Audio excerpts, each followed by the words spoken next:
하나님의 말씀 신명기 16장 1절에서 17절까지의 말씀을 제가 봉독하도록 하겠습니다.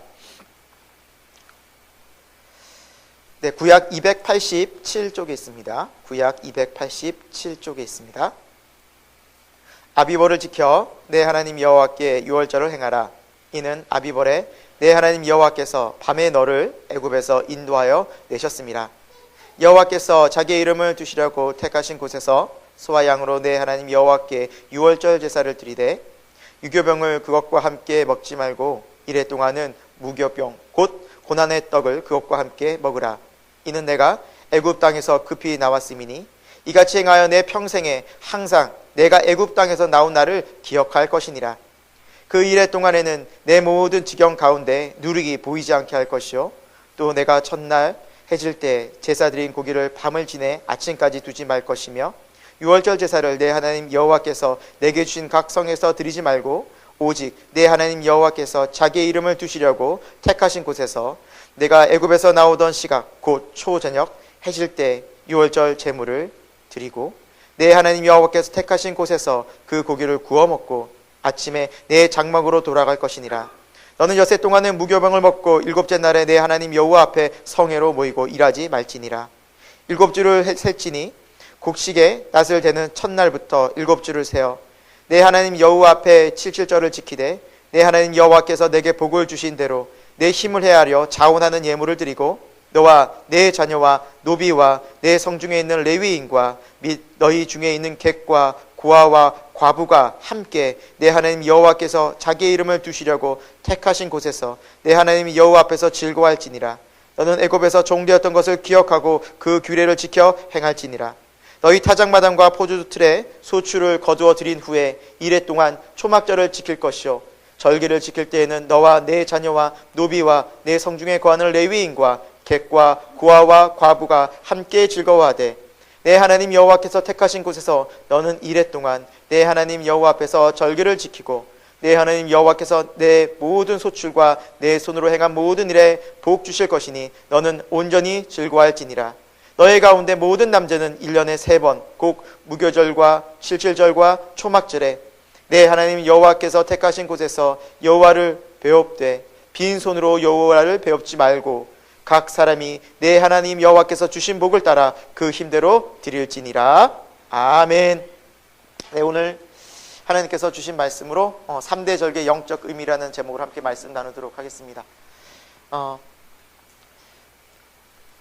여러분 참 지난 10주간 주일을 지키시는 게 어떠셨습니까? 쉽지는 않으셨죠. 참 이 코로나가 정말 세계로 확산되고 우리뿐만 아니라 정말 전 세계에 영향을 미치면서 지금 확진자만 400만 명이 넘고 사망자도 지금 27만 명. 어제 9일 기준입니다. 엄청난 지금 전 세계 재앙처럼 다가오고 있는데요. 우리들도 우리 교회뿐만 아니라 많은 교회들이 이제 주일 예배를 함께 모여서 드리기 힘들어서 영상으로 예배를 드렸는데 참 쉽지는 않으셨을 것 같습니다. 저희도 영상을 녹화하는 게 참 쉽지는 않았습니다. 여기 앞에 캠코더 하나를 두고요. 아무도 없어요. 그래서 혼자서 막 이렇게 얘기하는 거예요. 혼자서 웃다가 혼자서 진지했다가 그러니까 굉장히 루즈하더라고요. 굉장히 힘들고 반응도 없고 하니까 저희 스스로 그걸 생각하고 심지어 성열 목사님은 한 번은 열심히 녹화를 하고 준비를 해서 녹음을 한 거를 편집을 하려고 보니까 소리가 녹음이 안 된 거였어요. 그래서 새벽에 다시 와서 녹화를 했어요. 그래서 그런 우여곡절도 있었고 저희만 그랬겠습니까? 여러분들도 갑자기 영상으로 예배드리려 처음엔 좋으셨겠죠. 이렇게 집중도 되고 그 다음부터 아마 쉽지 않으셨을 거예요. 이 일 저 일에 시간은 밀리고 다음에 들어야지 하면서 늦어질 때도 있었고 그래서 저희도 한 10주가 되니까 막 저희들부터 지치더라고요. 주님 빨리 예배를 드리고 모여서 함께 해야 뭔가 신앙이 우리가 회복되고 뭔가 열정도 생길 것 같은데 그런 은혜를 달라고 기도하던 또 여러분도 함께 기도했기 때문에 지금 한국교회 많은 교회들이 지금 이 시간 오늘부터 예배를 드리는 교회들이 참 많더라고요. 참 은혜가 아닐 수 없고 이 코로나 사태를 통해서 우리가 일상이 주는 행복 예배뿐만 아니라 가족 간의 만남, 친구 간의 만남 자유롭게 가서 음식 먹는 것, 경치 구경하는 거 하나도, 차 타는 거 하나도 이렇게 우리가 이게 행복이었구나. 참 은혜였구나. 공기의 소중함이 사실은 우리는 늘 있기 때문에 그 소중함 잊고 살듯이 매일매일의 가족 간의 일상의 행복들이 너무나 소중했는데 그것을 우리가 잊고 산 것은 아닌가라는 생각을 참 많이 해봤습니다. 참 제가 기사를 보면서 5월 8일 그 어버이날이었죠. 이 사진 한 장이 한국일보 1면에 실렸는데요. 너무 이 사진 한 장이 모든 것을 말해주는 것 같습니다. 요양원에 계시는 치매 어머니를 이제 아들이 만나러 갔는데요. 치매에 어머니가 걸리셨다 보니까 아들이 창밖에서 이렇게 거울 밖에서 이렇게 유리로 보이는데 아들이 안 들어오는 거예요. 그래서 계속 지금 엄마는 들어오라고 지금 빨리 여기로 들어오라고 하겠는데 아들은 그거 알잖아요. 요양원이라서 지금 감염 때문에 들어가지 못하고 이렇게 밖에서 정말 이산가족 상봉하듯이 손만 이렇게 그 손에 따뜻한 온기라도 느껴보려고 손을 대는 장면이었습니다. 정말 이 코로나 사태 때문에 정말 가족의 만남도 사랑하는 사람들을 만나는 것조차도 우리는 쉽지 않은 그런 어려운 현실들을 마주하고 있는 것 같습니다. 여러 참 많은 생각이 들었습니다. 우리뿐만 아니라 또 여러분 국가적으로도 지금 이 코로나라는 큰 국가적 위기를 맞다 보니까 국가의 경제, 정치, 사회 모두가 이제 새로운 패러다임을 가지고 준비하지 않으면 우리는 앞으로 미래를 제대로 살아갈 수 없겠다라고 온 국가가 지금 초비상입니다. 앞으로 미래를 어떻게 맞이할 것인가? 앞으로 이 두렵게 다가온 미래를 어떻게 맞이할 것인가? 지금까지 우리 이렇게 생각했습니다. 돈만 있으면 시간이 나면 여행도 다니고 노년에 즐기고 세계 일주도 다니고 뭔가 이렇게 편하게 될 수 있을 것 같았지만 그 장밋빛 미래들이 한순간에 하루아침에 사라지게 됩니다. 돈이 있으면 무엇합니까? 비행기 탈 돈이 있으면 무엇합니까? 비행기가 안 움직이는 거예요. 그 나라 가고 싶으면 무엇합니까? 그 나라에서 받아주질 않는 거예요. 우리가 생각했던 모든 일상에 또 우리가 생각했던 평범한 삶이 모두 하나같이 무너질 때 여러분 무슨 생각이 드셨습니까? 저는 이런 생각이 들었습니다. 바로 예수님의 말씀이 딱 떠올랐어요. 예수님께서 마태복음 24장, 25장에 보면 종말에 대한 비유를 말씀하십니다. 왜 그러셨을까요? 예수님이 십자가를 지시고 그리고 우리 인류의 온 세상의 구원을 이루시고 우리를 사망과 고통과 저주에서 해방시키시고 영원한 천국으로 영생을 주시러 오셨지만 그러나 우리가 살아가는 이 세상은 지속되는 시간들 속에서 결국 하나님의 종말의 때가 그때를 우리 지구는 마주하고 있다. 그걸 잊지 말아라 하고 주님은 24, 25장에 누누이 말씀하셨어요. 종말에 대해서 강조해 놓으셨습니다. 그 중에 한 말씀입니다. 노아의 때와 같이 인자 임함도 그러하리라. 홍수 전에 노아가 방주에 들어가던 날까지 사람들이 먹고 마시고 장가들고 시집가고 있으면서 홍수가 나서 그들을 다 멸하기까지 깨닫지 못하였으니 인자 임함도 이와 같으리라. 아멘. 여러분 우리가 이 세상 속에서 너무나 편하고 또 교회 다니면서도 교회들도 참 그랬던 것 같아요. 우리 교회 또 한국 교회 보면은 곳곳에 교회 있고 편하게 예배드리고 편하게 신앙생활하고 하지만 그러면서 우리가 이 일상에 젖어서 뭘 잊었냐면 주님 오실 날을 잊어버린 거예요. 이 세상이 전부가 아닌데 노아의 때처럼 이 세상은 결국 하나님이 심판하시고 영원한 천국으로 우리를 인도하실 텐데 그때를 잊어버리고 산 것이 아닌가. 여러분 주님의 임하심을 주님의 다시 오심을 즉 재림을 우리는 얼마나 기억하고 생각하고 신부된 자로서 신랑된 예수님을 기다리고 있는지 깨어서 신앙생활을 하는지 우리는 다시 한번 점검해 봐야겠다라는 생각을 제 마음속으로 많이 해보았습니다.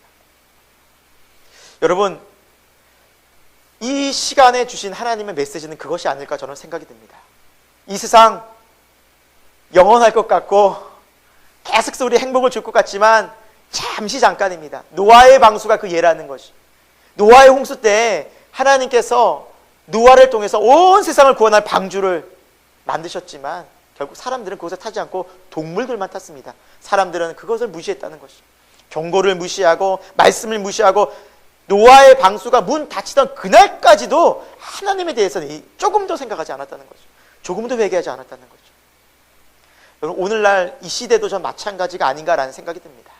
하나님 얘기하면, 교회 얘기하면, 구원 얘기하면, 십자가 얘기하면 사람 너무너무 거부 반응이 이렇게 짜증내고 화내고 싫어할 때가 참 많다라는 거죠. 우리는 이와 같은 시대에 살아가고 있습니다. 사랑하는 여러분, 우리 새생명교회 교우들은 이러한 때 정말 믿음을 지키고 우리의 삶을 돌아보면서 하나님의 거룩한 명령을, 주님이 다시 오심을 기억하면서 계속해서 구원의 길을 갈 수 있는 우리 새생명교회의 모든 교우들이 되기를 소망합니다. 오늘 말씀은 하나님께서 이스라엘 백성들에게, 유대인들에게 3대 절기를 반드시 지켜라 라고 말씀합니다. 명령이었습니다. 6월절, 7.7절, 초막절을 반드시 지키라. 왜 그랬을까요?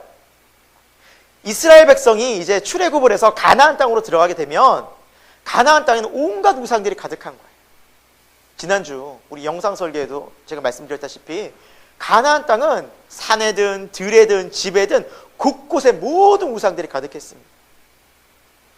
오늘날은 어떻습니까? 오늘도 우리는 많은 하나님을 잊어버리게 만드는, 우리의 마음을 빼앗기게 만드는, 우리 시선을 다 빼앗아버리는 온갖 세상의 많은 유혹들을 우리는 마주하고 있지 않습니까? 특히나 많은 젊은이들, 너무나 안타깝습니다. 교회를 많이 떠나는 젊은이들, 그들이 어떤 문화에 취했을까요? 반문화입니다. 쾌락과 그냥 삶을 그냥 즐기게 만드는 술문화, 도박문화, 오락문화의 젊은이들이. 그래서 최근에도 지금 이태원의 클럽에서 저는 깜짝 놀랐어요. 그 클럽에 전국 각지에, 제주도에서도 갔더라고요. 와, 이 코로나 아직도 우린 조심해야 되는데 뭐가 그렇게 거기에서 즐길 게 많은지. 젊은이들이 그냥 그 에너지를 주체할 수가 없는 거예요. 얼마나 많이 유혹이 됩니까?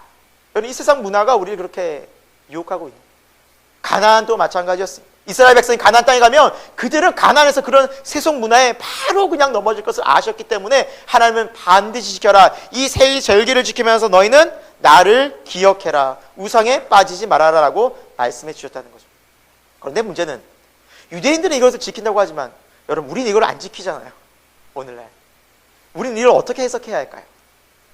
여러분, 율법의 완성을 이루신 분은 예수 그리스도십니다.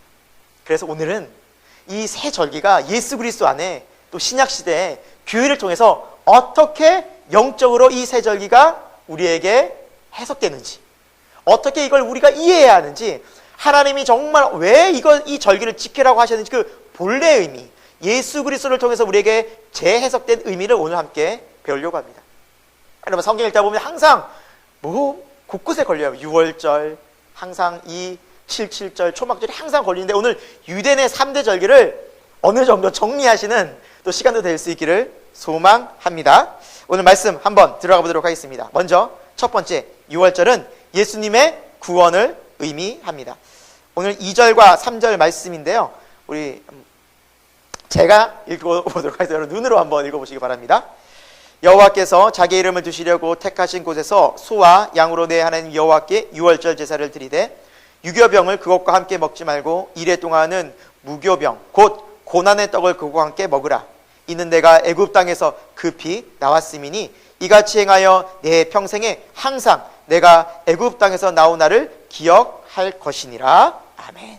하나님이 먼저 6월절 제사를 6월절을 지키라고 하셨는데 양을 잡고 또 무교병을 먹으면서 그 절기를 지키라 라고 말씀하셨습니다. 6월절 정말 중요하죠. 신약에도 6월절이 자주 나오는데요. 예수님도 공생애를 3년 약 6개월 정도의 공생애를 지냈다고 우리가 보는데 그 기준이 바로 6월절을 1년에 한 번씩 지킨 요한복음을 근거 삼았습니다. 예수님조차도 이 유대인들의 6월절 절기를 지키기 위해서 1년에 한 번씩 예루살렘을 방문하셨다는 것이죠. 그만큼 6월절 절기는 이스라엘에게서 매우 중요한 절기였습니다. 이 6월절은 1월 14일부터 21일이었는데 여러분, 유대인의 달력은 아비벌이라고 해서 출애굽을 한 그 달이 첫째 달입니다. 그해 첫째 달. 그래서 이 유대인의 1월 달은 우리로 말하면 3월에서 4월입니다. 성경에서 구약에서 1월, 2월 하는 것은 여러분 3 플러스 4를 더해서 우리 태양력으로 생각하시면 그게 이해가 됩니다. 그래서 첫날 14일에 드리는 그 날이 바로 유월절이라고 말하고 15일부터 일주일간 21일까지를 무교절이라고 말합니다. 첫날을 유월절, 그리고 7일을 무교절. 그래서 무교절기다 혹은 유월절 절기다 말하는 것은 이 모든 기간을 8일간의 기간을 포함한다는 것이죠. 여러분 잘 알다시피 유월절은 어떤 날이었습니까? 이스라엘이 애굽에서 탈출한 날이었습니다. 여러분 애굽에서 이스라엘 백성들은 약 430년간 종살이를 했습니다. 그리고 그때 종으로 나올 때 애굽 왕은 애굽 백성들을 절대 이스라엘을 보내줄 생각이 없었습니다. 왜냐하면 그 장정만 60만, 그러니까 성인만 60만이었기 때문에 어마어마한 인력이었습니다. 그러니까 노예들이 그들이 나라의 살림을 다 꾸준히 일 다 하면서 많은 일들을 했기 때문에 애굽에서 이 노예된 이스라엘 백성들이 나가면 애굽은 망할 수도 있었습니다. 그러니까 절대 바로는 놓아줄 이유가 없죠. 하나님이 모세를 통해서 놓아주라, 내 백성을 놓아주라 아무리 말을 해도 듣지 않았습니다. 몇 가지 재앙이 있었습니까? 10가지. 마지막 재앙은 무엇이었습니까? 애굽의 장자를 하나님이 다 죽이셨어요. 결국 자기 아들의 목숨이 죽으니까 그때서야 손을 든 겁니다. 그만큼 바로의 고집을, 즉 바로의 세력이 무엇을 의미합니까? 악의 세력이죠. 이 죄악, 죽음, 사망 권세를 하나님이 아니고서는 결코 결박시킬 수도 없고 이길 수도 없다는 것이 출애굽에 담긴 의미라는 것입니다. 출애굽 백성들은 하나님 때문에 자유를 얻었습니다. 구원을 얻었습니다. 그리고 하나님은 말씀하셨습니다. 너희가 이것을 날마다 지키고 기억해라. 그래서 그날 양의 피를 잡아 문설주에 바르고, 그리고 쓴나물과 누룩이 없는 빵, 딱딱한 빵이죠. 무교병의 빵을 딱딱한 거를 먹으라. 그러면서 너희가 그 밤에 내가 너희를 어떻게 구원하나 봐라. 그리고 이것을 날마다 기억하고 매해마다 지키라. 왜 그렇습니까? 하나님이 우리의 유일한 구원자가 되신다는 것이죠. 애굽의 그 힘을, 바로의 그 힘을 400년이 넘도록 그 노예 생활한 그 힘을 무엇이 끊겠습니까? 다시 말하면 여러분, 우리의 죄성을, 우리의 타락한 본성을, 우리의 지난 모든 과거의 모든 허물과 죄들을 무엇이 다 용서하고 무엇이 덮겠습니까? 하나님의 십자가의 사랑밖에 없고, 이 사랑을 느끼고 경험하는 순간 하나님이 해방된 자유한 놀라운 은혜를 우리로 하여금 경험하게 된다는 것이 유월절의 의미라는 거죠. 그래서 유월, 넘을 유자를 씁니다. 넘는다는 거. 뭘 넘어요? 죽음을 넘고 죄를 넘고. 바로 우리가 알아야 할 것은 바로 이 십자가를 통해서, 예수 그리스도를 통해서 어린 양 대신 예수님이 희생당하심으로 하나님께서 그 모든 심판을 이 우리 예수님께 다 지게 하시면서, 그 십자가에서 우리 인간의 모든 죄를 다 지게 하시면서 우리 대신 하나님의 심판을 받으시면 우리가 무엇을 얻었습니까? 바로 십자가를 통해서 죄에서 해방되고 죽음을 넘어 영원한 생명을 얻게 된 이 날이 바로 유월절이라는 거죠. 그래서 유월절 어린 양이 바로 예수 그리스도셨습니다. 여러분, 그날을 기념하여 우리가 무엇을 먹습니까? 떡과 그리고 빵과 포도주를 먹으면서 성찬식을 하지 않습니까? 예수님께서 떡을 떼시면서 무엇이라 말씀하셨습니까? 이것은 너희를 위하여 주는 내 몸이니라. 여러분, 양의 고기를 먹으면서 또 이 떡을 먹으면서 우리는 예수님이 나를 위해서 모든 살이 다 찢기고 그리고 모든 피가 다 흘리시면서 하나님의 모든 그 심판과 저주를 대신 당하시고 너희는 이제 자유를 얻었어. 내가 이것 때문에 온 거야. 너희를 살리려 온 거야. 이제 너희는 자유할 수 있어. 너희는 하나님 이제 알 수 있어. 만날 수 있어. 영원한 삶을 줄 거야. 두려워하지 마. 내가 너희와 함께 할 거야. 이 놀라운 구원의 은혜를 주신 사건이 바로 유월절 사건, 십자가의 사건이라는 것이죠. 여러분, 예수님께서 우리에게 이루신 놀라운 구원을 요한복음 5장 24절은 이렇게 말씀하고 있습니다. 제가 한번 읽어보겠습니다. 내가 진실로 진실로 너희에게 이르노니 내 말을 듣고 또 나 보내신 이를 믿는 자는 영생을 얻었고 심판에 이르지 아니하나니 사망에서 생명으로 옮겨느니라. 아멘. 여러분, 이것이 얼마나 놀라운 은혜입니까? 놀라운 사건입니까? 여러분, 사람이 제일 두려워하는 것이 무엇입니까? 죽음입니다. 이 코로나 바이러스 앞에서 명백하게 나타났습니다. 여러분, 왜 두렵습니까? 죽을까 봐. 이 죽음의 고통이 찾아올까 봐 사람은 두려운 거예요. 그러나 여러분, 백신이 나오기까지, 치료제가 나오기까지 우리는 누구도 장담할 수 없습니다. 하나님께서 죄의 바이러스가 걸린 우리를 살리기 위해서 정말 이걸 이길 수 있는 유일한 백신인 예수 그리스도를 보내셨고, 이걸 유일하게 이길 수 있는 치료제인 예수 그리스도의 보혈을 우리에게 주셨다는 것은 놀라운 은혜가 아닐 수 없다라는 것입니다. 우리는 그 예수님의 희생, 그 어린 양을 통해서 그것을 기억하고 성찬식 때마다 여러분 그 예수님의 살과 피를 나누면서 꼭 기억하시고 기념할 수 있기를 소망합니다. 두 번째, 하나님께서 말씀하신 명령 중에 무교병, 즉 누룩을 넣지 않은 딱딱한 빵과 쓴나물을 먹으라고 이 유월절에 말씀하셨는데, 왜 그럴까요? 이 누룩 없는 빵과 쓴나물은 세상에서의 거룩함과 고난의 신앙생활을 의미한다는 것이죠. 하나님은 거룩한 삶을, 그리고 하나님이 거룩하시기 때문에 우리 거룩한 명령을 내려주셨습니다. 특별히 제사를 드릴 때 항상 거룩하게 드리기 위해서 소금을 뿌리라. 다른 것은 다 빼고 소금을 뿌리라. 그리고 오늘 말씀에서도 누룩을 빼라. 왜 그랬을까요? 첨가물을 빼라는 것이죠. 이걸 다시 말하면 거룩하고 순수한, 다시 말하면 예수님을 믿고 난 다음에 너희가 어떻게 살아야 하느냐? 거룩하고 정결하게 살아야 한다는 것이죠. 그리고 쓴나물은 무엇을 의미합니까? 탁탁한 빵. 여러분, 쓴나물 이걸 먹는다고 생각해 보시면 여러분 얼마나 그 일주일간이 힘들겠습니까? 그러니까 쓴 고난의 인생이다, 우리 삶이. 여러분, 예수님을 믿는다고 해서도 결코 우리 삶이 편안하고 안락합니까? 아닙니다. 복되고 소위 세상이 말하는 부자 되고 성공하고, 성경은 그런 걸 가르쳐 주지도 않습니다. 오히려 성경은 우리의 삶을 이렇게 말씀하십니다. 베드로전서 1장 16절, 기록되었을 때 내가 거룩하니 너희도 거룩하라. 요한복음 16장 33절, 이것을 너에게 이르시는 것은 너희로 내 안에서 평안을 누리게 하려 함이라. 세상에서 너희가 환난을 당하나 담대하라. 내가 세상을 이겼노라. 하나님이 주시고 있는 것은 무엇입니까? 환난을 없애는 것이 아니었습니다. 오히려 환난과 위기와 지금과 같은 이런 상황 속에서도 우리 안에 뭘 주시는 거예요? 평안. 평안. 세상이 감당치도 못하고 세상이 알지도 못하는 기쁨, 소망. 여러분, 저는 그런 생각이 들었습니다. 코로나가 끝나면 우리 이 세상은, 우리의 삶은 행복해질까? 또 다시 어려움은 찾아오지 않고 우리는 이제 극복하고 온 인류가 다시 행복한 시대를 맞을까? 전 개인적으로 그러지 않을 것이라 생각합니다. 이게 출발이 아닐까? 시작이 아닐까? 어쩌면 지구의 지금 상황은 너무 위기고 온 환경이 파괴되어지고 질병이 계속해서 창궐하고 계속해서 불안한 것들을 계속해서 우리에게 말하고 있었는데 우리가 그것을 눈여겨보지 않다가 비로소 어려우니까 이게 뭐지? 열심히 막 달려가다가 딱 멈춰보니까 지금 내가 어디로 향해 가고 있지?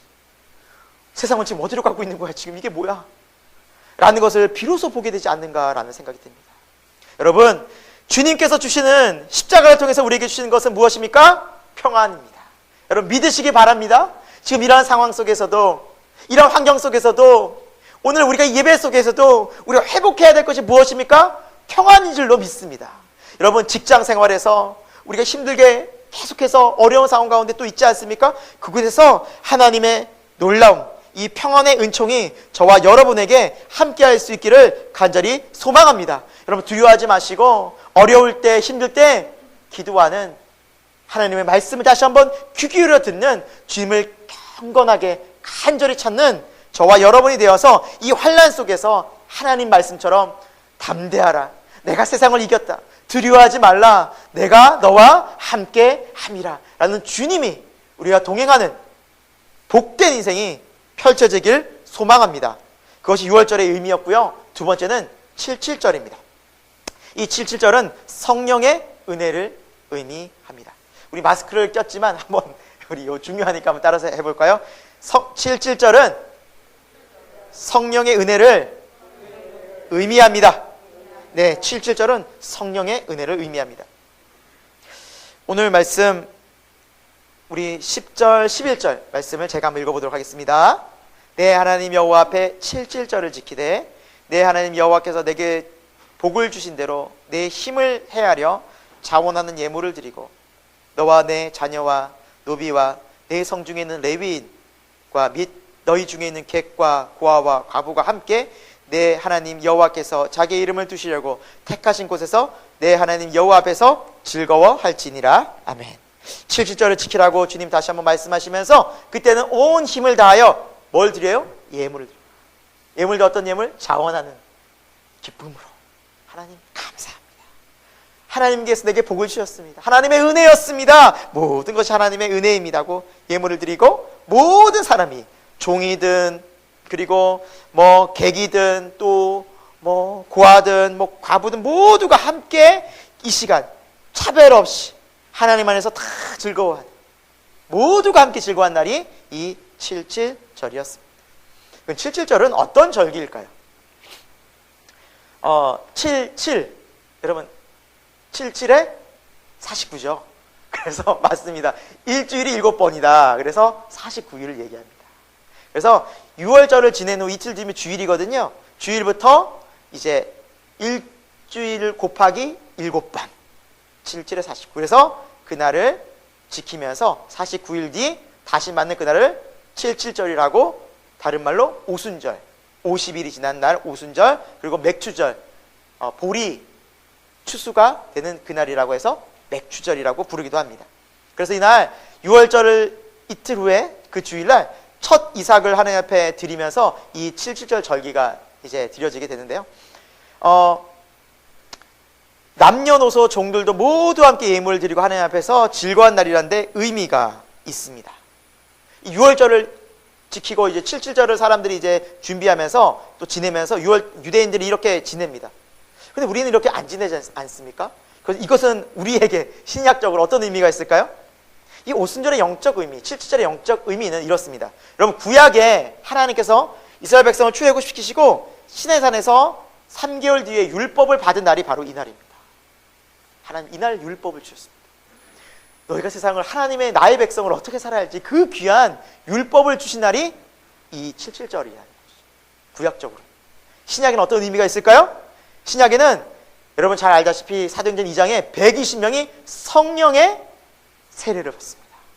성령이 임하기 시작합니다.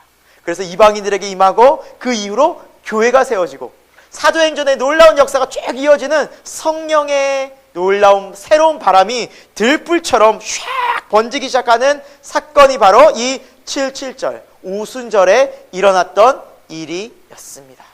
여러분 신앙생활, 교회생활, 믿음생활 그런 마음이 듭니다. 성령이 아니고서는 불가능하다. 여러분 우리가 어떻게 하나님 나라를 알까요? 눈에 보이지도 않는데요. 여러분 우리가 어떻게 예수님을 알까요? 2000년 전에 그분인데요. 이걸 알려주신 분이 있어요. 성령님. 그래서 이것은 지식이 많다고 해서 경험이 많다고 해서 그리고 나이가 많다고 해서 알아지는 것이 아니라 성령의 은혜 가운데 알게 되는 사건입니다. 성령이 찾아오셔서 우리에게 하나님에 대해서 그리고 말씀에 대해서 구원에서 자세히 설명해 주십니다. 그래서 요한복음 16장에 보면 예수님께서 너희가 성령을 받을 터인데 이 성령님이 오시면 이 일들을 하실 것이다 라고 말씀해 주셨는데요. 첫 번째, 성령이 오시면 우리를 가르쳐 주실 것이다. 진리의 성령이 오시면 그가 너희를 모든 진리 가운데로 인도하실 것이다. 여러분 세상에 많은 사람들이 야 여기 이렇게 살아야 돼, 세상은 이렇게 살아야 돼, 이게 바른 길이야, 저렇게 이렇게 그리고 역사적으로 교훈을 삼으면서 바른 길이 무엇이라고 말해주지만 정말 진리는 예수님께서 성령을 통해서 알려주신 길이다라고 주님은 알려주셨습니다. 어떤 일이 벌어질까요? 진리를 알면 자유해집니다. 요한복음 8장 32절에 보면 저도 참 좋아하는 말씀인데 진리를 알지니 진리가 너희를 자유하게 하리라. 여러분, 진리를 발견하게 되면, 말씀 속에서 하나님을 발견하게 되니까 이 세상이 보이기 시작하더라고요. 영적 세계가 보이기 시작하고, 이 다음에 어떻게 진행될지를 다 알게 돼. 아니까 자유예요. 모를 때는 그렇게 답답한데 아니까 너무너무 자유하고 너무너무 의미를 알게 되는 삶이 펼쳐지더라고요. 여러분, 성령님이 찾아오시고 진리 가운데 자유한 이 놀라운 은혜의 삶이 정말 우리 삶 가운데 펼쳐지기 소망하고요. 그리고 이 진리를 사모할 수 있는 저와 여러분이 되길 소망합니다. 진리를 사모하십시오. 성령을 사모하십시오. 그리고 두 번째는, 성령님은 우리에게 오셔서 회개하게 하십니다. 그가, 성령이 와서 죄에 대해서, 의에 대해서, 심판에 대하여 세상을 책망하시리라. 세상이 잘못되었거든. 무엇이 바른 것이다. 이것은 큰 문제다, 죄다. 깨달음이 온다라는 거죠. 여러분, 죄를 깨닫게 되는 것이 은혜입니다. 예수님을 믿기 전 우리에게 반드시 일어날 사건이 무엇이냐? 회개의 사건입니다. 아, 내가 잘못 살았구나. 아, 이것이 잘못된 길이었구나. 그리고 깊이 회개하게 됩니다. 예수를 믿고서도 마찬가지입니다. 예수를 믿고 난 다음에 우리는 회개하게 됩니다. 여러분, 그리고 회개할 때 어떤 은혜가 있습니까? 마음이 참 기쁩니다. 하나님과 관계가 회복돼요. 또 사람과의 관계가 회복돼요. 정말 그래요. 그 죄의 문제가 있으면 내 안에서 계속해서 하나님에 대한 마음이 계속 느껴지지도 않고 답답하고 막혀있고 힘들어요. 그런데 어느 순간 이 하나님께서 너 회개해야지. 왜 그렇게 살아가? 너 이 문제 내가 갖고 나와서 얘기해야지. 왜 그렇게 계속해서 기도하지 않아? 회개해야지. 회개해야지. 그리고 겸손히 그 문제를 하나님께 죄송합니다 하나님. 회개합니다 라고 했을 때 하나님께서 그렇게 나의 마음을 다시 만져주시고 사람과의 관계도 회복시켜 주시면서 내 마음에 찾아오는 것이 무엇입니까? 평안, 다시 기쁨, 신앙의 자유함. 그래서 결국 인간의 모든 문제는 죄로부터 오는데 이 죄를 해결할 수 있는 분은 예수 그리스도밖에 없다는 거죠. 그것 때문에 회개하라는 겁니다. 아, 그렇구나. 내 욕심이 지나쳤구나. 아, 내 생각이었구나. 내 고집이었구나. 주님, 죄송합니다. 저도 알지 못하는 사이에 제 안에 이런 우상이 있었습니다. 회개합니다. 여러분, 여러분의 삶을, 여러분의 신앙을 계속해서 이런 회개하는 신앙으로 바꿔나가 보십시오. 신앙이 깊어지십니다. 성령님의 은혜를 점점 체험합니다. 하나님을 깊이 만나게 됩니다. 그럼 여러분, 하나님의 살아계심이 어떻게 됩니까? 분명하게 느껴집니다. 이것은 하나님이 계신 건가 안 계신 건가, 심판이 있나 없나가 아니라 진짜 심판은 있고요, 진짜 하나님은 살아계십니다. 여러분, 뜨거운 성령의 은혜가 임할 때 하나님은 우리를 얼마나 사랑하시는지를 알게 되고 그 죄에서 자유한다는 거죠. 저는 지금도 잊혀지지 않습니다. 고등학교 1학년 때 제가 그 회개했던 사건. 저희 고등부 한 20명 정도 되는 그 친구들이 같이 기도하다가 성령이 딱 임했는데, 저를 비롯해서 모든 아이들이 그 자리에서 막 부르짖고 떼굴떼굴 부르기 시작했어요. 저는 너무너무 괴로웠어요. 제가 느껴지니까. 제 숨겨졌던 과거에 감췄던 모든 죄들이 다 나오는데, 하나님이 나의 죄를 어떻게 심판하고 얼마나 이 죄를 중엄하게 보시는지를 알게 됐어요. 벌벌벌 떨었어요. 하나님의 이게 임재가 가까이 느껴지네. 제가 막 떨면서 막 두려워가지고 무서워가지고, 고등학교 1학년 때. 제가 고등학교 1학년 때 뭐 집을 가출한 적도 없었고요. 싸움 한 번 한 적도 없었고. 저 나름 진짜 모범생으로 보냈다고 생각했는데 내 안에 은밀한 죄들이 어마어마하게 쏟아져 나와요. 거짓, 불순종, 교만, 음란, 욕심. 그것이 나오는데 견딜 수가 없었어요. 참을 수가 없어서 저뿐만 아니라 그 자리에 있던 우리 고등부 아이들 다 떼굴떼굴 불렀어요. 성령 안에서 살려달라고 부르주셨어요. 그가 20-30분 이후에 제가 눈을 감고 막 기도하던 중에 그 눈 감는데 또렷하게 십자가가 딱 보이는 거예요. 십자가가 밝게 딱 빛나면서 너의 모든 죄가 사여졌다. 깨끗해졌다. 순간 내 모든 그 좀 전에, 방금 전에 1분 전까지만 해도 괴로웠던 그 마음이 순간 눈 녹듯이 사라지는 겁니다.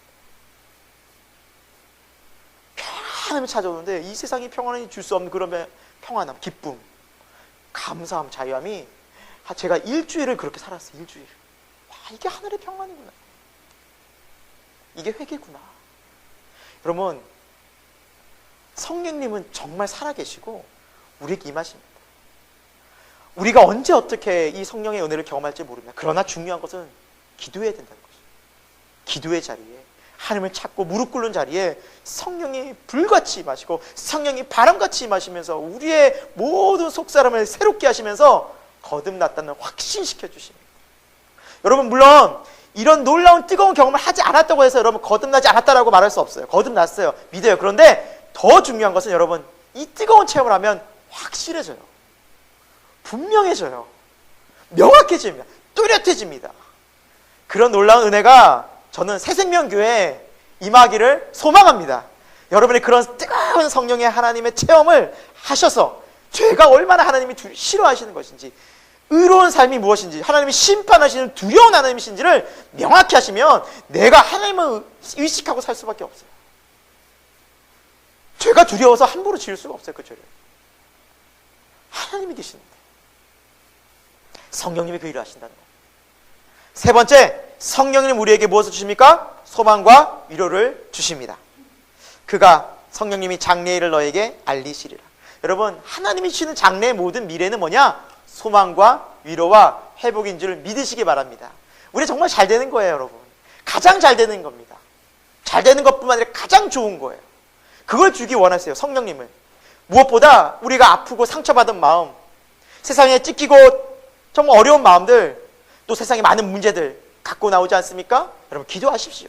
하나님이 반드시 위로해 주십니다. 소망을 주십니다. 그 일을 해결해 주십니다. 하나님은 소망과 위로의 하나님이세요. 예수님께서도 우리에게 주기도문에 뭐라 말씀하셨습니까? 우리에게 일용할 양식을 주시오. 여러분, 하루하루 먹을 게 없어 힘들게 사는 사람의 고통을 주님은 하신다는 거죠. 그 눈물을 하신다는 거죠. 바로 아키를 하나님 어떻게 합니까? 지금 우리가 너무나 사방이 우겨싸임을 당해서 답답합니다. 우리에게 오늘 피할 길을 주옵소서. 그 마음을 아신다는 거죠. 기도하십시오. 이 놀라운 은혜입니다. 이 기도하고 주님께서 주시는 이 복된 인생은 우리가 믿음으로 나갈 때 경험하게 되는 것입니다. 사랑하는 여러분, 성령님이 오셔서 우리에게 이렇게 놀라운 삶을 허락해 주셨고 변화의 삶을 주셨음을 믿으시고 이제 삶의 자리에서 성령 가운데 기도할 수 있기를 소망합니다. 77절은 바로 성령의 은혜를 의미하고요. 마지막 초막절은 영원한 열매 맺는 천국의 삶을 의미합니다. 한번 따라서 같이 해볼까요? 초막절은 영원한 열매 맺는 천국 삶을 의미합니다. 여러분, 오늘 본문 말씀 13절에서 15절인데요. 제가 13절만 읽어보겠습니다. 너희 타작마당과 포도주 틀에 소출을 거두어 드린 후에 이래 동안 초막절을 지킬 것이요. 네. 아래 내용은 우리 앞에 읽었던 내용과 비슷한데요. 모든 사람이 같이 그 절기를 지키라. 하나님께서 이 초막절을 지키라고, 반드시 지키라고 명령해 주셨는데요. 여러분, 이 초막절은 어떤 의미가 있을까요? 유대인들은 이 초막절을 이런 의미로 지킨다고 합니다. 광야에서 40년간 초막에서 살지 않았습니까? 계속해서 텐트를 짓고 이동하면서 이렇게 살았는데, 그때 여러분 살아가는 것은 기적 아니겠습니까? 먹을 것도 없고 잘 것도 없고, 또 지금처럼 이런 전염병 하나라도 돌면 다 죽을 수 있는데 하나님께서 지켜주시고 돌봐주셨다는 거죠. 여러분, 씻지도 못하는데 어떻게 위생이라도 좋았겠습니까? 그런데 하나님이 다 지켜주셨고 보호해 주셨고 인도해 주셨다는 거죠. 광야 같은 세상 속에서 누가 인도해 주시는가? 기억하라. 너희가 광야 같은 그 세상 속에서 너희를 누가 인도했느냐? 내가 인도하지 않았냐? 기억해라. 난 너희를 절대 버리지 않는다. 난 너희를 절대 포기하지 않는다. 난 너희를 절대 포기하지 않고 가나안 땅으로 인도하리라. 내 약속을 이루리라. 사랑하는 여러분, 그것을 기억하라는 의미가 초막절입니다. 일주일간 유대인들은 초막을 살면서 그들은 하나님의 은혜를 기억하며 하나님의 돌보심을 기억하며 그 일주일간을 지냈다고 합니다. 그래서 7월 15일부터 일주일간 소출을 드리고 감사하는, 그래서 여러분 7월이니까 우리나라 달력으로 몇 월일까요? 10월, 그렇죠. 그러니까 우리가 추수감사절 그때 보내잖아요. 네. 이때가 우리로 말하면 10월 11월 추수할 때. 하나님 감사합니다. 하나님의 은혜였습니다. 하나님의 돌보심이었습니다. 여러분 생각해 보십시오. 여러분 노예 생활하면서 그들이 무엇을 저장해 놓고 자기 열심히 일한 만큼 자기 것으로 이렇게 가질 수 있을까요? 다 빼앗기는 것입니다. 열심히 일하면 일한 대로 빼앗기고, 또 열심히 일하지 않으면 일하지 않는다고 혼나고, 자기 게 어디 있습니까? 여러분, 그래서 복은 무엇입니까? 열심히 일하고 열심히 땀 흘릴 때 하나님께서 그것을 열매로 갚아주신, 이게 은혜 아니겠습니까? 여러분, 하나님 나라의 법칙은 무엇입니까? 씨 뿌린 대로 거두는 것입니다. 이것이 하나님의 축복입니다. 씨 뿌리지 않는데 거둘 걸 기대하면 안 됩니다. 오히려 조심하셔야 돼요. 그렇죠. 공짜 좋아하면 안 됩니다. 함정이 항상 있어요. 세상이 공짜 좋아하면 꼭 함정에 빠져요. 노력하지도 않고 쉽게 돈 버는 길이 있다, 꼭 사기꾼들이 있어요. 조심하셔야 돼요. 하나님 나라의 법칙은 절대 일한 만큼 얻는 거예요. 근데 이게 여러분 축복이에요. 일 열심히 했는데 거둬들이고 내가 얻는 거 수입이 없다? 이거 얼마나 안타까운 일입니까? 일할 맛이 안 나죠. 근데 하나님은 이 복된 삶을 우리에게 주시겠다는 거예요. 그때 감사할 수 있기를 소망합니다. 여러분, 일할 수 있는 것 축복이고 은혜입니다. 여러분 삶의 자리에서 지금 어떤 직장에 다니십니까? 어떤 일터에서 일하십니까? 여러분 감사할 수 있기를 축원합니다. 저도 감사합니다. 저도 너무너무 감사합니다. 이곳에 인도하신 하나님 감사하고, 올 때마다 저는 늘 기적이라는 생각이 듭니다.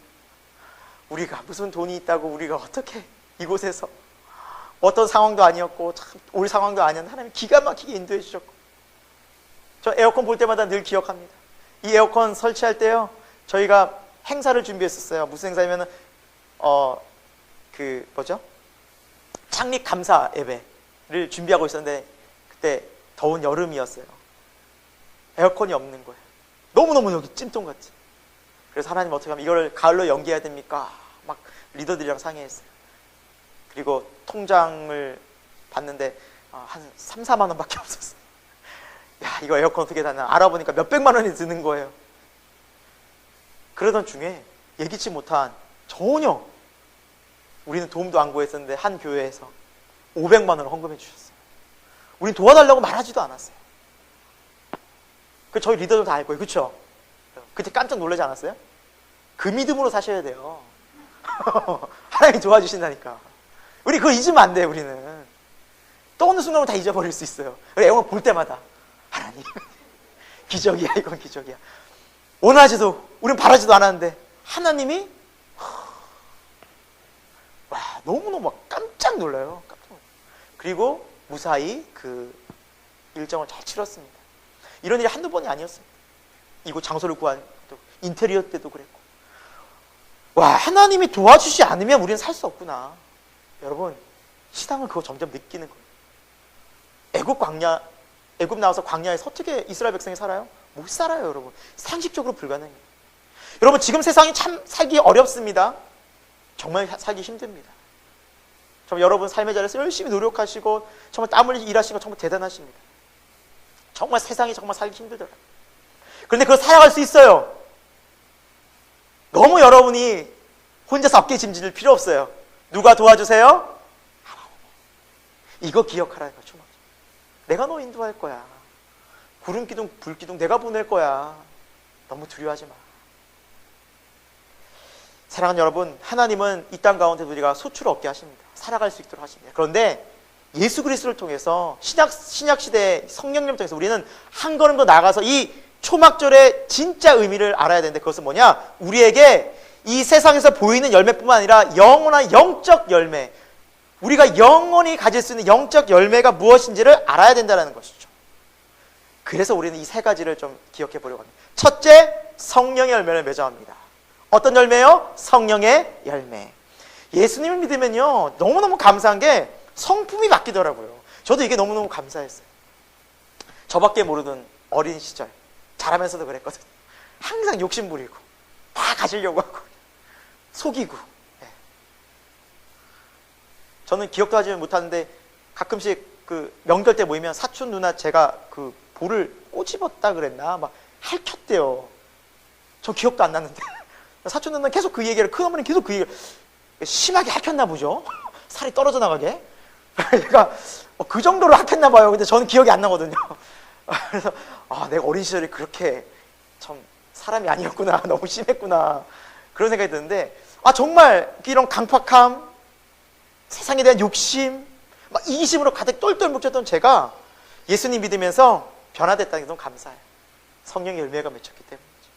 물론 지금도 아직 부족하고 아주 사랑의 인내의 열매를 맺혀가려면 아직도 부족하지만 이 하나님의 놀라운 은혜가 계속 된다는 거 저는 소망이고 희망이고 너무너무 감사해서 정말 하나님 은혜 아니었다면 어떻게 됐을까라는 그런 두려움이 항상 있곤 합니다. 성령의 열매 이렇습니다. 오직 성령의 열매는 사랑과 희락과 화평과 오래 참음과 자비와 양성과 충성과 온유와 절제니 이 같은 것을 금지할 법이 없느니라. 아멘. 이렇게 성숙된 우리의 경건한 우리의 인격은 영원합니다. 하나님 나라에서도 이 모습이 영원합니다. 경건에 이르기를 연습하라. 이는 금생과 내생에 유익하니라. 영원히 변하지 않는 게 우리 모습입니다. 하나님 안에서 계속해서 다듬어질 때 여러분 감사할 수 있기를 바랍니다. 하나님 왜 이렇게 참게 하시나? 그건 나를 위한 겁니다. 인내하게 하시나? 인내하고 사랑과 온유가 넘치면 내가 평안하더라. 내가 좋더라. 쉽게 분내고 짜증내면 내가 힘들어요. 참을 수가 없어요. 왜? 세상이 안 변하거든요. 세상은 계속해서 더 악해지거든요. 그러니까 내가 그것을 넘을 수 있을 만한 성령의 사람이 되면 극복이 되는 것입니다. 하나님께서 우리에게 이런 놀라운 은혜 주심을 감사하고 찬양할 수 있기를 소망합니다. 두 번째 열매는 빛의 열매를 맺어간다라는 것이죠. 이 빛의 열매는 예수를 믿기 전에는 우리는 어두운 죄악 속에서 악한 일만 했습니다. 하는 족족 이기적이었습니다. 욕심을 따랐습니다. 사단의 욕심을 생각을 따랐습니다. 그러나 빛 가운데 걸으면서 우리는 하나님의 거룩한 행동을 하게 됩니다. 어떤 열매입니까? 빛의 열매는 착함과 의로움과 진실함. 착하게 살아요. 무엇이 착한지를 알아요. 바른지를 압니다. 의로운 삶이 무엇인지 진실해져요. 거짓을 버리고 불의한 것들을 멀리하고 진실하게 살아가고 싶고 이 거룩한 열망들이 내 안에서 막 열매로 계속해서 맺혀지면서 이 세상에서 뿐만 아니라 영원히 그런 삶들이 충성들이 나타난다는 거예요. 여러분 그래서 여러분 혹시 주님을 믿으면서 여러분 헌신하는 것 있죠. 선하는 거 있죠. 근데 사람들이 모를 수 있어요. 정말 아무도 모르는 가운데 여러분이 선행할 수 있어요. 그러나 주님은 아십니다. 주님은 다 갚아주십니다. 하늘의 보화를 싼다 그러면 꼭 기억하시기 바랍니다. 주님은요 반드시 그걸 다 갚아주십니다. 이 세상에서 다 못 갚아주시면 천국에서라도 반드시 하나님은 기억하시고 칭찬해 주실 것입니다. 그래서 여러분 부지런히 또 시간 날 때 우리가 이 빛의 열매를 맺혀갈 수 있길 소망하고요. 마지막 세 번째 열매는 복음 전도의 열매가 있습니다. 이 열매도 영원합니다. 예수님의 말씀을 듣고 마음속에 탁 담고 정말 나 말고 우리 가족들, 우리 친구들, 다른 사랑하는 사람들, 주의 이웃들에게 꼭 전해야지 기도하면서 충성되게 복음을 전할 때 이 열매가 영원합니다. 나를 통해서 복음을 듣고 그 사람이 변화되어서 예수님의 제자가 되고 구원받으면 그 사람이 영원히 천국에서 그것을 기억합니다. 하나님의 영광이죠. 하나님이 우리의 열매로 삼아주신다는 거죠. 그래서 로마서 16장 5절 보면 바울이 이렇게 말하고 있어요. 또 저의 집에 있는 교회에도 문안하라. 내가 사랑하는 에베네도에게 문안하라. 그는 아시아에서 그리스도께 처음 맺은 열매니라. 에베네도가 어떤 사람이라고요? 아시아에서 바울이 맺은 첫 열매다. 첫 열매. 여러분 살아가시면서 얼마나 많은 믿음의 이 복음의 전도의 열매가 여러분 맺혀지고 계십니까? 여러분 이제 우리의 삶이 예수님을 잘 믿고 단 한 명에게라도 이 복음을 전해서 영원한 복음 전도의 열매가 우리에게 점점 더 생겨나길 소망합니다. 지금은 없다고 해서 여러분 낙심하지 마시고 앞으로 우리가 그런 소망을 가지자는 것이죠. 여러분 전 이 말을 참 좋아하는데 영원한 것을 얻기 위해서 영원하지 않는 것을 포기하는 사람은 결코 어리석은 사람이 아니다. 영원한 것을 얻기 위해서 잠시 잠깐 이 세상에 영원하지 않은 잠시 잠깐의 것을 내려놓고 포기하고 이런 사람은 결코 어리석은 자가 아닙니다. 여러분 영원한 것을 가지는 자가 가장 지혜로운 자가 아니겠습니까? 여러분 우리는 무엇을 위해 살아가고 있습니까? 오늘 이 주님께서 주신 말씀, 유대인의 구약의 3대 절기 꼭 지키라. 여러분, 이것이 오늘 우리에게는 어떤 의미가 있을까요? 신약시대 이 3대 절기는 예수 그리스도를 통해서 완성되었습니다. 여러분, 사실 우리는 엄밀하게 보면 매일, 매주 이 3대 절기를 지키고 있습니다. 왜 그랬죠? 6월절, 구원이죠. 하나님의 구원, 예수 그리스도의 십자가 은혜 늘 기억하고 감사할 때 이걸 지키는 거예요. 고난 중에 감사하고 기도할 때 우리는 이 6월절을 은혜를 기억하는 것이죠. 7절 성령의 은혜죠. 성령님 나의 삶을 인도해 주옵소서. 회개하고 겸손히 그 앞으로 나가서 성령의 은혜를 날마다 보내는 7절의 절기를 보내고 있고요. 또 초막절, 정말 우리 열매를 맺혀가면서 영원한 또 열매를 맺혀가면서 거룩한 하나님 백성이 되어져 가면서 이렇게 우리가 변화되어져 갈 때 우리는 영적인 6월절, 영적인 7.7절, 영적인 초막절을 우리 삶 속에서 예수 그리스도를 통해서 이루어져 간다는 것, 이것이 참된 이 3대 절기의 영적 의미가 아닐까라고 생각해 봅니다. 사랑하는 여러분, 우리가 늘 신앙생활하면서 이 세 가지를 잊지 맙시다. 그리고 기억합시다. 예배 때마다 삶의 자리에서 더 깊이 있는 영성이 되어서 저와 여러분에게 하나님의 놀라운 사랑과 은혜와 평강이 이 시대 함께하고 열매 맺는 저와 여러분 되기를 간절히 소망합니다. 제가 여러분과 함께 찬양을 함께 하려고 했는데 또 마스크도 쓰고 계셔서 찬양을 어떻게 할까 고민하다가 이 생각이 들었어요. 제가 CCM 한국을 준비했습니다. 이 찬양을 들으면서 여기 이제 나올 텐데 한번 우리 잠깐 기도하는 마음으로 이 찬양을 한번 듣고요. 우리들이 가사에 함께 고백했으면 좋겠습니다. 내 영혼의 그 깊은 데서라는 찬송입니다.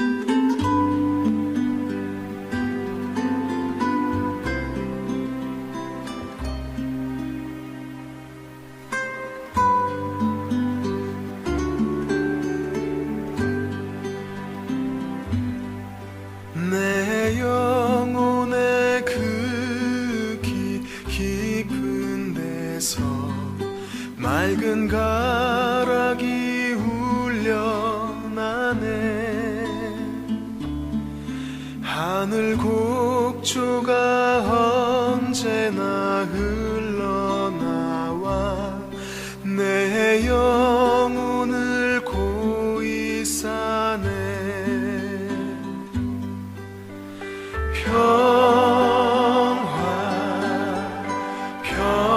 평화로다. 하늘 위에서 내려오네. 그 사랑의 물결이 영원토록 내 영혼을 덮으소서. 내 맘속에 솟아난 이 평화는 깊이 묻힌 보배로다. 나의 보화를 캐내어 가져갈 자 그 누구랴 안심일세.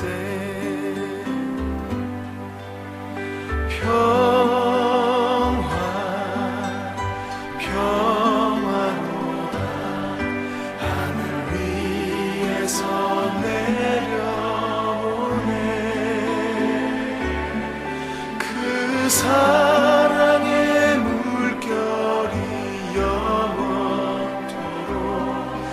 내 영혼을 덮으소서.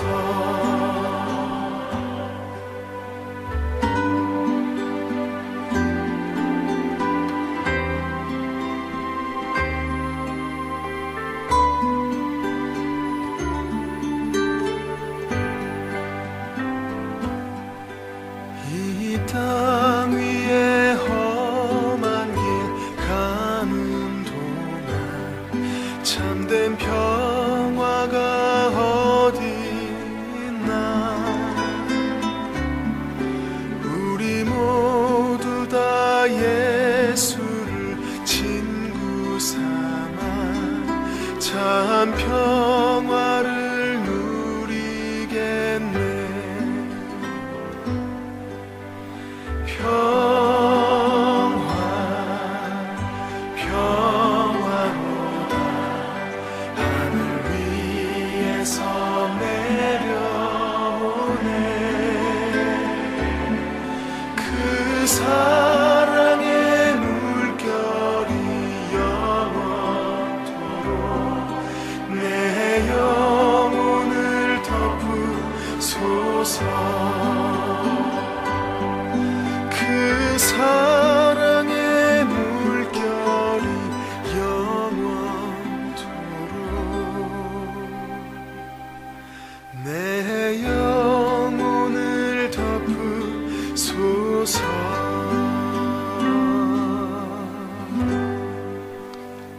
함께 기도하겠습니다. 하나님 아버지, 요즘 우리 삶은 코로나 때문에 일상이 주는 행복을 많이 잃어버렸습니다. 무엇보다 교회에서 예배 드리는 것조차도 쉽지 않은 환난의 때를 보내고 있습니다. 그러나 하나님이 주시는 평강은, 이 평화는 이 환난 속에서도 우리에게 임하고 우리의 영원한 기쁨이 되고 소망이 되며 위로가 될 줄 믿습니다. 우리 마음속에 성령의 기쁨과 은혜가 늘 함께하길 소망합니다.